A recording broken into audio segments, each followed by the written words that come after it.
মানিকগঞ্জে যেই মাননীয় প্রধানমন্ত্রীর যে আন্তর্জাতিক স্টেডিয়ামের যে ডিক্লারেশনটা আছে সেটাকেই আমরা ফলো আপ করছি। আমাদের জায়গা আসলে আমাদেরই প্রস্তাব করার কথা, তারপরেও আমি ব্যক্তিগতভাবে চাচ্ছি যে যেহেতু আমার এলাকায় হবে এবং মাননীয় প্রধানমন্ত্রী এই এলাকাটা খুব ভালো মতো চিনেন, তো আমরা 4-5টা অপশন রেখেছি। এর ভিতর থেকে মাননীয় প্রধানমন্ত্রী ঠিক করবেন যে এক্স্যাক্টলি কোথায় স্টেডিয়ামটা হবে। যদিও ওনার একটা গাইডলাইন অলরেডি আছে যে নদীর পাড়ে খোলামেলা জায়গা, এই ধরনের ওই ধরনের জায়গায় আমরা কয়েকটা অপশন দিচ্ছি, ওইখান থেকে উনি যেটা সিলেক্ট করবেন। এটা ফাইনাল স্টেজে আছে, আমাদের কাজ শেষ জায়গা সিলেক্ট করার। এখন প্রধানমন্ত্রীর ফাইনাল সিলেকশনের অপেক্ষায় আছি।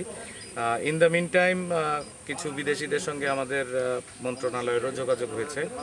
গতকালই তারা একটা প্রেজেন্টেশন দিয়েছে যে তারা কিভাবে এটা G2G-তে করতে পারে, গভর্নমেন্ট টু গভর্নমেন্ট দুই সরকারের সমন্বয়ে।